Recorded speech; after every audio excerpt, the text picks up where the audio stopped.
Hi guys, welcome to my channel plus biology. And आज का हमारा जो टॉपिक है वो है how to read NCERT effectively. अब हम इसमें ये नहीं है कि हाँ मैं आपको एक ऐसा नहीं कहते एकदम परफेक्ट तरीका बता दूंगी कि जिससे आप 100% एनसीईआरटी से ही सारा पेपर क्रैक कर लोगे। ऐसा तो कुछ नहीं होता है, ठीक है। इसमें हम छोटे छोटे कॉन्सेप्ट्स को समझेंगे कि एनसीईआरटी पढ़ते वक्त हमें किस तरह के कॉन्सेप्ट को अपने माइंड में रखना चाहिए, किस तरह से उनके टर्म्स को समझना चाहिए, किस चीज़ पे हमें ज़्यादा फोकस करना है, किस चीज़ पे कम फोकस करना है, ताकि जो हमारे क्वेश्चंस हैं, जो नीट का पेपर है, वो हम ईज़िली क्रैक कर सकें। ओके, तो अब हम इसके बारे में देखते हैं। So without wasting time let's get start. So हमारा जो फर्स्ट पॉइंट है वो क्या है, read every line of NCERT with utmost attention. मतलब हमें एनसीईआरटी की जितनी भी लाइंस हैं हमें उनको प्रॉपर तरीके से पूरी अटेंशन के साथ हमें उनको रीड करना है। हम अपने मन से ये डिसीज़न नहीं ले सकते कि हाँ ये जो लाइन है ये इम्पॉर्टेंट नहीं है, ये वाली लाइन बहुत ज़्यादा इम्पॉर्टेंट है। हमें ऐसा डिसीज़न कुछ भी नहीं लेना है। ओके, हमारा मोटिव है, चाहे हमें वो लाइन अच्छी लग रही हो, समझ आ रही हो, नहीं आ रही हो, समझ नहीं आ रही तो हमें उस पर फोकस करना है, समझ आ रही हो तो हमें उसको अच्छे से ग्रैब करना है। और वन मोर थिंग, अगर हमें अपने आप से लग रहा है ना, एक चीज़ आप ज़रूर नोटिस करते होगे कि जो चीज़ आप ठीक है, तो इसमें जो एक चीज़ आप देखते हो नोटिस करोगे कि जो चीज़ आप ना मतलब लगता है आपको कि पेपर में नहीं आएगा, वो चीज़ 101% पेपर में आ जाती है। ओके, सो हमें जो है एनसीईआरटी की हर लाइन पे फोकस करना होगा। हमें कोई भी लाइन स्किप नहीं करनी है, स्किप नहीं करनी है। ओके, हमें एवरी लाइन पे फोकस करना है, और both 11th and 12th NCERT, क्योंकि दोनों इम्पॉर्टेंट है, दोनों एग्ज़ाम के लिए इक्विवेलेंट इम्पॉर्टेंट है। ओके, सो अब जो हमारा सेकंड पॉइंट है हम उस पर डिस्कस करते हैं। जो हमारा सेकंड पॉइंट है वो हमारे क्या है, understand the concept instead of rote learning. इसका मतलब हुआ कि एनसीईआरटी में जो जो लिखा हुआ है, ठीक है, जितने भी लाइंस लिखी हैं उसके आप कॉन्सेप्ट को समझने का ट्राई करो। Okay, without rote learning. मतलब ऐसा नहीं है कि आपने बुक खोली, उसको आपने सीधा रीड आउट कर लिया, आपको समझ आया तो भी, नहीं आया तो भी आपका बस काम था कि हाँ एनसीईआरटी मुझे फुल रीड कर लेनी है। ऐसा बिल्कुल मत करना। एक एक लाइन को आपको, भले ही एनसीईआरटी एक चैप्टर रीड करने में एक दिन लग जाए, स्टार्टिंग में आपको प्रॉब्लम होगी, आपको काफ़ी टाइम लगेगा, बट जब आपको प्रैक्टिस हो जाएगी ना तो आपको उतनी प्रॉब्लम नहीं होगी। तो आप एक दिन में 2-2 चैप्टर्स भी आप कंप्लीट कर पाएंगे एनसीईआरटी के। ओके, तो आप स्टार्टिंग में बिल्कुल क्या करो कि जब आप एनसीईआरटी रीड कर रहे हो तो एक एक लाइन पर फोकस करो। एंड अगर आपको कोई लाइन समझ नहीं आ रही है तो उसको गूगल करो, उसके बारे में चेक करो, आपको जो करना है करो। बट आप जब बुक बंद करो और आप रिवाइंड करो या एनसीईआरटी बेस्ड क्वेश्चंस जब आप लगाओ, तब आपको इस तरीके से एनसीईआरटी पढ़ना है कि आप फर्स्ट अटेम्प्ट में आप पूरे एनसीईआरटी के क्वेश्चन सॉल्व कर दो।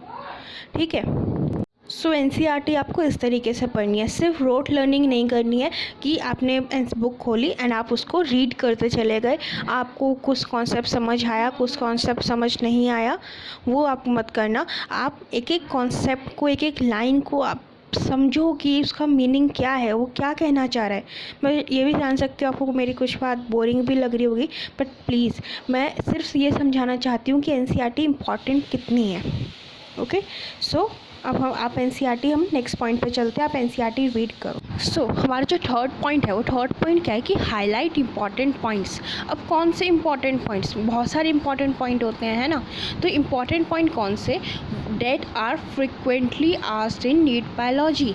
वो इम्पॉर्टेंट पॉइंट जो कि नीट बायोलॉजी से नीट में फ्रिक्वेंटली लास्ट 2-3 ईयर्स में, 2 से 3 ईयर्स में जितने भी एनसीईआरटी बेस्ड क्वेश्चंस या उस टॉपिक पे बेस्ड क्वेश्चंस आए हैं, उन सारे टॉपिक्स को, उन सारे लाइंस को आप अंडरलाइन करो, ताकि आपको पता हो कि हाँ लास्ट 2-3 साल से एग्जामिनर के दिमाग में ये क्वेश्चंस हैं, मतलब मुझे इन टॉपिक्स पे थोड़ा और ध्यान देना है कि हो सकता है इस साल एग्जामिनर इसी पे और क्वेश्चंस पूछ ले। ठीक है, तो वो जितने भी पॉइंट्स हैं ना वो आप अच्छे से हाईलाइट करो। ठीक है, जैसे कि पिक्चर में भी शो हो रहा है। ओके, तो आप इसमें क्या कर सकते हो, तो जैसे कि पिक्चर में देख रहे हो आप, तो आप ना इसमें अलग अलग कलर्स पेन का यूज़ कर सकते हो, अलग अलग कोड बना के, कि ब्लू कलर का ना मैंने जो लास्ट ईयर पेपर आया था उसका है, ग्रीन कलर एग्जाम्पल बेस्ड है, ये फ्रिक्वेंटली आस्क्ड क्वेश्चन का है, ये एग्जामिनर ने कहा है, मेरे टीचर ने कहा है कि इम्पॉर्टेंट है। ऐसा जो भी है ना, आप उस बेसिस पे नहीं कहते, आप अलग अलग कोड बना लो इसके और फिर उसको हाईलाइट करो। इस रियल में आपको बहुत हेल्प करेगा, सीरियसली कह रही हूँ मैं। अपने एक बार ट्राई करके देखना, एटलीस्ट नहीं ज़्यादा, एटलीस्ट 2 पेन्स ना, 2 कलर पेन, 2 हाईलाइटर्स ज़रूर रखना अपने पास।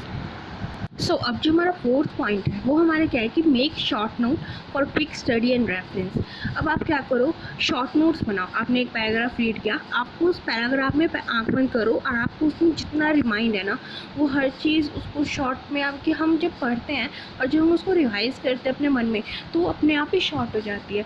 तो उसको क्या करो, आप NCERT के साइड में लाइन्स होती हैं, आप उसको वहाँ पर लिखो। वहाँ पे आप जो स्पेस होता है ना, वहाँ अगर आप लिखोगे तो आप नेक्स्ट टाइम जब भी NCERT पढ़ोगे तो आप वो उसको सिर्फ उतना सा शॉर्ट नोट देखकर ही आपका जो पूरा पैराग्राफ है, आपका जो पूरा पेज है, वो अपने आप ही क्लियर हो जाएगा। तो शॉर्ट नोट्स हमेशा ज़रूर बनाओ। अगर कोई कॉपी रखते हो तो बहुत अच्छा है, अगर नहीं भी रखते हो तो NCERT के साइड में शॉर्ट नोट्स ज़रूर बनाओ। ओके, अब जो हमारा फिफ्थ पॉइंट है वो क्या है, practice all the diagram and give more importance to labelling. अब जितने भी डायग्राम्स हैं ना NCERT में, जितने भी दे रखे हैं, सबको प्रैक्टिस करो, 1 बार 2 बार जितनी बार आप कर सकते हो। एंड जो उसकी लेबलिंग है उस पर आपको बहुत ज़्यादा फोकस करना पड़ेगा। आप ना कोई भी नीट का पेपर उठा लो लास्ट ईयर का, डायग्राम बेस्ड क्वेश्चन बायोलॉजी से आया ही आया है, मोस्टली पेपर्स में आए हैं, तो हम डायग्राम्स को इग्नोर नहीं कर सकते, ये बात ध्यान रखना, ठीक है। तो practice of diagram is very important and specially the labellings आपको मुंह पे होनी चाहिए बिल्कुल, कि हाँ किसी ने पूछा कि स्पर्म के हेड की लेबलिंग क्या है, जस्ट यू हैव टू से कि हाँ वहाँ पर ये है, वहाँ उसके टेल है, वहाँ पर माइटोकॉन्ड्रिया है, ये इस डायग्राम में ये चीज़ है, आपको मुंह पे होना चाहिए बिल्कुल, ठीक है। अब जो हमारा लास्ट पॉइंट है वो क्या है, रिवाइज फ्रिक्वेंटली। आप कोई भी चैप्टर रीड करते हो उसको जल्द से जल्द कोशिश करो आप रिवाइज़ कर लो। अगर आप मॉर्निंग में चैप्टर कंप्लीट कर लेते हो NCERT, तो ट्राई करो कि आप इवनिंग में उसको रिवाइज़ कर लो, ठीक है। नहीं तो नेक्स्ट डे मॉर्निंग आपको रिवाइज़ हो ही जाना चाहिए उस चैप्टर के ऊपर। आपको कुछ क्वेश्चंस भी बना लेने हैं 100 से 200, जो कि मैंने स्ट्रैटेजी वाली वीडियो में आपको समझाई थी। अगर आपने नहीं देखी है तो आप वहाँ जाके एक बार विजिट कर सकते हैं, मैंने लिंक डिस्क्रिप्शन में दे दिया है, ठीक है।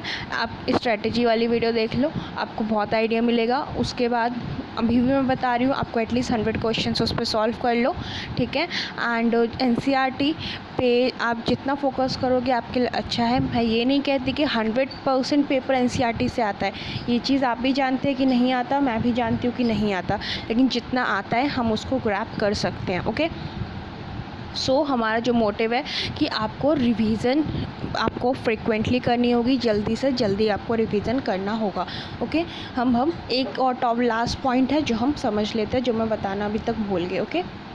ये है मेरा कि हमें ना जो स्टार्टिंग में किसी भी चैप्टर के पॉइंट क्या है कि स्टार्टिंग में किसी भी चैप्टर के जो साइंटिस्ट का डाटा है आप उसको 100% पढ़ लो, और जो लास्ट में समरी है उसको पढ़ना बिल्कुल मत भूलना, वो इम्पॉर्टेंट है, आपको समराइज़ भी हो जाएगा। एंड साइंटिस्ट का डाटा भी कई बार पूछ लेते हैं डायरेक्ट, ठीक है। तो अभी ये हमारा सिर्फ हमारे जितने पॉइंट्स थे, जितना हमें समझना था कि NCERT में कैसे ग्रैब करनी है, वो हमने समझ लिया है। सो आई होप आपको मेरी वीडियो पसंद आई होगी। एंड नेक्स्ट मैं एक और चीज़ कहना चाहती थी आप लोगों से कि NCERT बेस्ड मैं सोच रही हूँ कि अगर मैं एक टेलीग्राम ग्रुप बना दूँ या फिर मैं इसी पे वीडियोस अपलोड कर दूँ NCERT की क्वेश्चंस के ऊपर। अगर आप चाहते हैं तो आप मुझे अपना नहीं कहते अपना आइडिया या जो भी चाहते हैं आप मुझे कमेंट में लिख दीजिए कि आप वीडियो चाहते हैं, ठीक है, या फिर आप एक टेलीग्राम ग्रुप चाहते हैं, क्योंकि अगर आपको NCERT क्वेश्चंस आपको सॉल्व करना बहुत ज़रूरी है। मेरे से नहीं अगर आप पढ़ना चाहते इट्स ओके, आप किसी और से वीडियो देख लो, मैं मना नहीं करती बिल्कुल भी। एंड हाँ, अगर मेरी वीडियो पसंद आए तो लाइक कर दीजिएगा, एंड आपने चैनल को सब्सक्राइब नहीं किया है तो प्लीज़ कर दीजिएगा चैनल को सब्सक्राइब। और मेरी जो नेक्स्ट वीडियो आने वाली है बहुत इंटरेस्टिंग होने वाली है, बहुत हेल्पफुल होने वाली है आपको लोगों के लिए, तो अगर आप वो मिस नहीं करना चाहते तो प्लीज़ मेरे चैनल को सब्सक्राइब कर दीजिएगा। Thank you so much.